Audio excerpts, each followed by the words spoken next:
La España del siglo XVII. En el tema de hoy vamos a tratar los siguientes temas: los Austrias del siglo XVII con su gobierno de válidos y conflictos internos, la crisis de 1640, el ocaso del Imperio español en Europa, la evolución económica y social y el esplendor cultural con el siglo de oro. Los Austrias del siglo XVII, gobierno de válidos y conflictos internos. Los Habsburgo o Austria se extinguieron como monarquía reinante en España a finales del siglo XVII, con la muerte de Carlos II en el año 1700. Con el reinado de Felipe III se inició un tranquilo periodo de transición hacia la decadencia. Fue un rey que pacificó todo, bueno, mejor dicho, sus válidos, ya que si algo tenían en común estos Austrias menores es que ninguno gobernaba, todo lo ponían en mano de válidos. Lo veremos ahora. Los reinados de Felipe IV y Carlos II son ya de clara decadencia. Los invencibles tercios ahora son derrotados sucesivamente por los ejércitos franceses y buena parte de los territorios europeos se van a perder para siempre. España dejó de ser la potencia hegemónica en Europa, y América y Filipinas siguen bajo el control de la monarquía hispánica y los seguirán hasta que en el siglo XIX consigan su independencia. El siglo XVII es un siglo de crisis en todos los aspectos. Por un lado, hay una crisis social y económica, una crisis de la monarquía e incluso una crisis de la identidad en la propia monarquía hispánica. El siglo XVII es del barroco en el arte y en la cultura, y en el siglo de oro en el que pinta Velázquez y escribe Miguel de Cervantes o Lope de Vega, por poner algunos ejemplos. Felipe III, Felipe IV y Carlos II no tenían la capacidad de gobernar que tenían sus antecesores, Carlos V, o Carlos I de España, y Felipe II. Eran reyes que eran unos vagos todos, dados a disfrutar de sus asuntos personales, como cazar, pescar o irse con diversas actrices, ¿no? Que Felipe IV tenía una fama de ser un hombre que le gustaba mucho la jarana. Y claro, entonces, como ellos no querían gobernar, esta incapacidad y apatía hacia los asuntos públicos les llevó a rodearse de válidos, también conocidos como favoritos o privados. Los válidos eran grandes nobles a los que el rey asociaba al gobierno de sus reinos, delegando en ello el estudio de todos los problemas y, lo más grave, la capacidad de decidir. Los válidos se enriquecieron mucho en sus puestos, pues robaban todo lo que podían. Por otra parte, con este sistema, los reyes tenían las espaldas cubiertas, pues todas las culpas recaían directamente sobre la figura del válido. El cargo del válido no existía oficialmente en el organigrama de la administración, y no tuvieron nunca el apoyo de los demás nobles, pero en la práctica tenían un inmenso poder, el poder que un rey absoluto depositaba en ellos. El válido de Felipe III fue Francisco Sandoval y Rojas, más conocido como el Duque de Lerma. Bajo su gobierno se reformó la administración, se firmó la paz con distintos países europeos y se trasladó momentáneamente la capital a Valladolid. También, el hecho posiblemente más importante del reinado fue la expulsión de los moriscos, lo que conllevó a una grave crisis económica en el Reino de Valencia y en otras partes de Aragón. El duque de Lerma colocó en buenos puestos a casi toda su familia y robó de manera tan desmesurada que al final acabó en desgracia a los ojos del rey, pero no os creáis que fue un drama muy grande, ya que lo sustituyó su hijo, el duque de Uceda. El válido de Felipe IV fue Gaspar de Guzmán y Pimentel, más conocido como el conde duque de Olivares. Es conocido por ser un hombre capaz y trabajador que no se dedicó simplemente a robar, sino que intentó una serie de reformas cargadas de lógica, pero que le salió todo mal y se ganó el odio de toda la España de la época. El reinado de Carlos II fue bastante caótico y desastroso y tuvieron distintos válidos. Por un lado, Juan José de Austria, un hijo que tuvo el pichabrada de su padre con una actriz. Por otro lado teníamos también al duque de Medinaceli, un tío bastante válido, y el conde de Oropesa, que supo poner en práctica la mayoría de medidas del duque de Medinaceli, especialmente en lo económico. Los conflictos internos en el siglo XVII fueron muchos y muy graves. Estos son algunos de los más importantes. La permanente oposición de todos los estamentos sociales a la figura de los válidos, ya que afectaba a la administración y al mantenimiento de la monarquía hispánica. Por otro lado, también la crisis económica y social que estaba viviendo el país. Como hemos dicho antes, la expulsión de los moriscos, llevada por el duque de Lerma bajo el reinado de Felipe III. Buena parte de los moriscos seguían practicando su religión de Strangis, fingían que se habían convertido, pero no se habían convertido y no se habían adaptado. El duque de Lerma consideró que era imposible asimilar a esta población, así que dijo, fuera. Y entre 1609 y 1614 los echó a todos.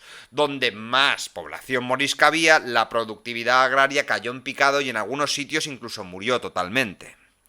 Y por último, la unión de armas llevada a cabo por el conde duque de Olivares bajo el reinado de Felipe IV. La unión de armas eran en esencia una reforma fiscal con la que se pretendía que además de Castilla contribuyeran al sostenimiento del ejército y la armada los otros reinos, sobre todo Aragón y Portugal. Estos reinos vieron la unión de armas un ataque directo a sus fueros y privilegios fiscales y se negaron en rotundo. La política interna del conde duque había fracasado estrepitosamente y la monarquía acabaría resintiéndose.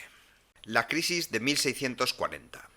Durante el reinado de Felipe IV y el valimiento del conde duque de Olivares se produjo una gran crisis política en 1640.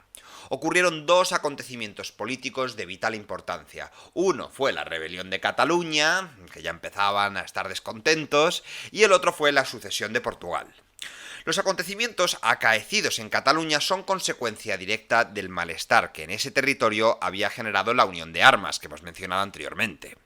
Se habían enfrentado los intentos por un lado de centralización del poder del conde duque y por otro la defensa a ultranza de los privilegios de autogobierno por parte de los catalanes.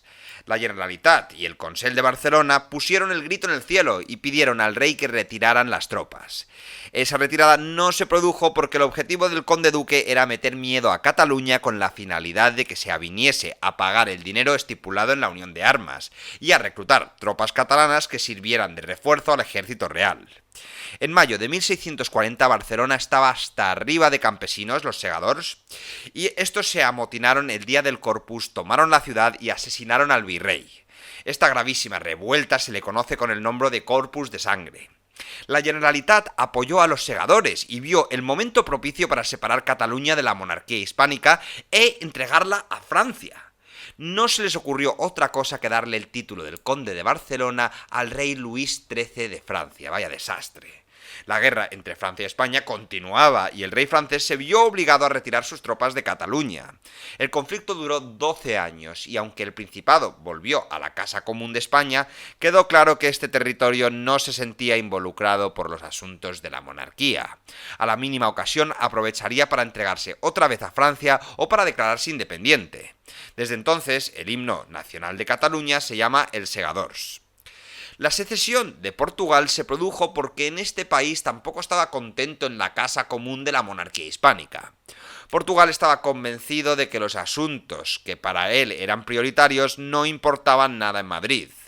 Cuando el ejército real reclutó soldados portugueses para llevarlos a combatir en Cataluña, estalló la sublevación. La guerra posterior fue conocida como la Guerra de la Restauración y fue favorable para Portugal.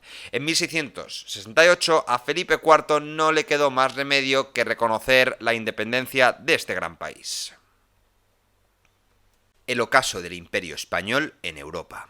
Felipe III había tenido un reinado bastante sosegado. Durante su reinado llegó la paz con Francia y con las Provincias Unidas, con Holanda la tregua de los 12 años y también con Inglaterra. Bajo el reinado de su sucesor, Felipe IV, la monarquía hispánica volvió a enfrentarse a sus enemigos de siempre.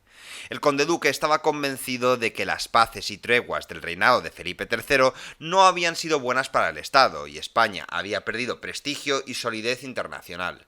Y no se equivocaba, dado a que esta paz lo único que consiguió es que estos países se reforzaran bastante mientras España seguía lidiando con sus propias crisis. El primer paso de la nueva política fue no prolongar la tregua de los 12 años con Holanda. El segundo paso fue la participación de España en la Guerra de los 30 años para ayudar a los Habsburgo austriacos en su enfrentamiento con los príncipes protestantes alemanes y sus aliados, que eran Dinamarca y Suecia, los escandinavos. El tercer paso fue la guerra con Francia. Si tenemos en cuenta que al mismo tiempo había serios conflictos internos en España, no podía esperarse nada bueno de esta política. En 1643 se produce en Rocroi la primera derrota de los tercios españoles ante el ejército francés. España tiene que firmar la Paz de Westfalia. En este tratado, España reconocía la independencia de las Provincias Unidas y la Paz de los Pirineos obligaba a España a ceder a Francia una serie de ciudades fortificadas en Flandes y los condados pirenaicos del Rosellón y la Cerdaña. Al mismo tiempo, por el Tratado de Lisboa, España reconocía la independencia definitiva de Portugal. Para completar, bajo el reinado de Carlos II, España tuvo que firmar la Paz de Aquisgrán y la Paz de Nimega. En estos tratados, España cedía a Francia parte de Flandes y el Franco Condado. El desastre había sido completo. El antiguo objetivo de los Austrias de conservar y acrecentar la herencia territorial de Carlos I de España no había podido ser cumplido. España había entrado en decadencia muy deprisa y una nueva potencia hegemónica cogía el relevo que le cedía la monarquía hispánica, la Francia del rey Sol Luis XIV. España conservaba el control del enorme continente americano y Filipinas, aunque cada vez más sometidos a la presión de los piratas ingleses, y la sensación que una etapa gloriosa había terminado era sentida por absolutamente todo el mundo. Evolución económica y social. Bueno, si habéis estado prestando atención a todo lo que hemos hablado hasta ahora, nos hemos dado cuenta de que el siglo XVII, bueno, precisamente no fue. Toda la estructura social, política y económica de Europa se resintió de la crisis. Durante el siglo XVII la población de España dejó de crecer. Las causas de este estancamiento fueron las hambrunas, las epidemias, las guerras, la expulsión de los moriscos y la emigración a América. Las hambrunas, su origen está en las malas cosechas. A este factor endógeno hay que añadir la gran dificultad para importar alimentos.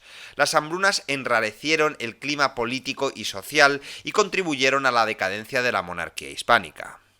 Las epidemias, sobre todo la peste bubónica, las enfermedades se cebaban en una población con muy poca higiene corporal y fuertemente desnutrida. Por otro lado, las guerras, como ya no había bastantes hombres como para surtir los ejércitos, se recurrió a levas forzosas. El ejército y la armada reclutaban a la fuerza todos los hombres útiles de determinadas edades, y éstas dejaban el campo sin brazos para trabajar, lo que a su vez agravaba las hambrunas. La expulsión de los moriscos, esta medida no hizo más que agravar la crisis económica y social. La producción agraria disminuyó, muchas tierras de labor se abandonaron y se dedicaron a pastos o bosques y como consecuencia aumentó el número y tamaño de latifundios. Esta penosa situación se palió en parte por la introducción de cultivos nuevos procedentes de América, sobre todo la patata y el maíz. La ganadería vio cómo disminuía la transhumancia y cómo se mantenía la exportación de lana, que era muy rentable, sobre todo para los territorios del Reino de Castilla. El comercio interior se estancó y el exterior se mantuvo porque las líneas marítimas comerciales con América y Filipinas estaban ya consolidadas. El puerto fluvial de Sevilla siguió siendo el que centralizaba el comercio americano, pero el peso y el calado de los grandes barcos mercantes llevó a que Cádiz le fuera ganando terreno.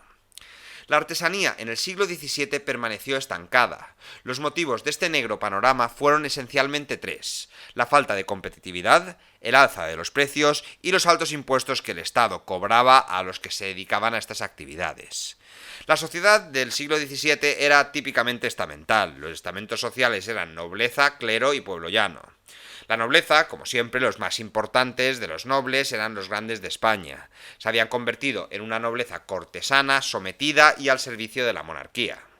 En cuanto al clero, tenemos a los prelados en los altos cargos que salían de la nobleza. El bajo clero era de origen humilde y la iglesia se nutría principalmente del diezmo y de las donaciones de las grandes familias nobiliares. El pueblo llano, que constituía el 80% de la población total y en el que se incluía la burguesía, que será la clase social determinante a partir del siglo XVIII. Todavía eran muy pocos y su grupo muy heterogéneo de pobres pues no tenía posibilidades a salir de la miseria en la que se encontraban.